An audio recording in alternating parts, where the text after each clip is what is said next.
is exactly what I thought the government should do, and I'm glad they have done. The terrorists had to be taught that there was a price to be paid. And sadly, this kind of impunity that they believe they enjoy would have only emboldened them to continue. The government announced various things, action on visas, all sorts of things. But today, what they have done is a fitting response. It's been a calibrated, measured response. The government has taken very great care not to give the other side an opportunity to expand the conflict, in the sense that they have attacked only identified terror bases and launch pads. As you know from my earlier statements and writings, this is exactly what I thought the government should do, and I'm glad they have done, which is that there is no question in my mind that we had to give some sort of fitting response to the terror attack. The terrorists had to be taught that there was a price to be paid. And sadly, this kind of impunity that they believe they enjoy would have only emboldened them to continue with further attacks. So it was important and essential to give them some sort of response that was a kinetic response. In addition to the diplomatic measures we all know about, the government announced various things, action on visas, all sorts of things. But today, what they have done is a fitting response.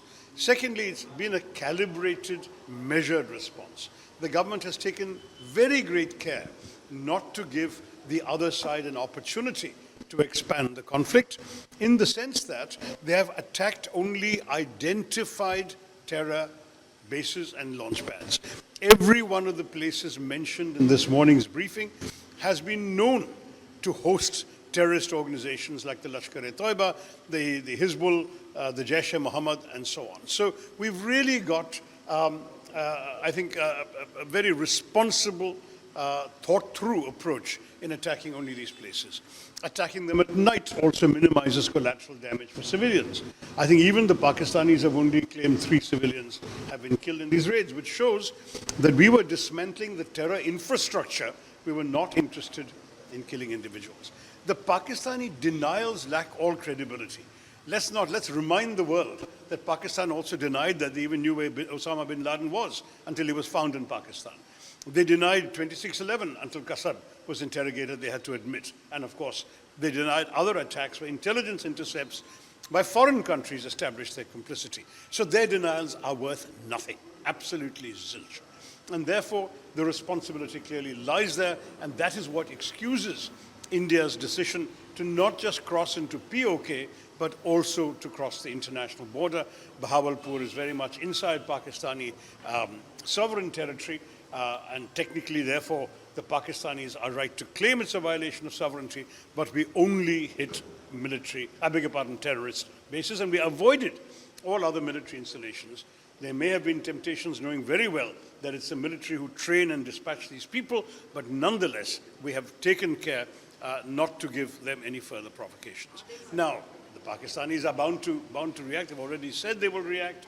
They've already also reacted across the line of control in terms of artillery shelling. I'm sorry to say some of our civilians on the Kashmir side have lost their lives. It has been a very sad and painful situation. But at the same time, some actions are necessary and some sacrifices have to be made. My heart goes out to those individuals who have been affected by this on the Indian side. But I do believe the government needed to do this, and I think my party has already announced complete solidarity and support to the government. The nation must stand united at this time.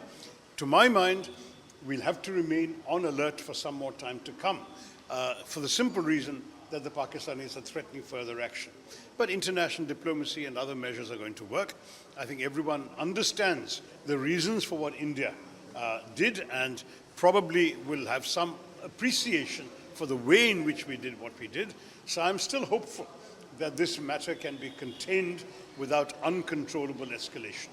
But no one knows. We have to watch it very carefully, and I think we all stand with the government in resolution, in determination, and in love for our motherland. Jai Hind. Sir, UNO's president for statement has come out that he's saying it's a shame, and they have been fighting for decades for a little bit of... No, he said centuries. Pakistan has only existed since 1947. How can they have been fighting for centuries? I'm sorry to say that. No, he said decades and centuries. He said both. So I don't think we need to react to that.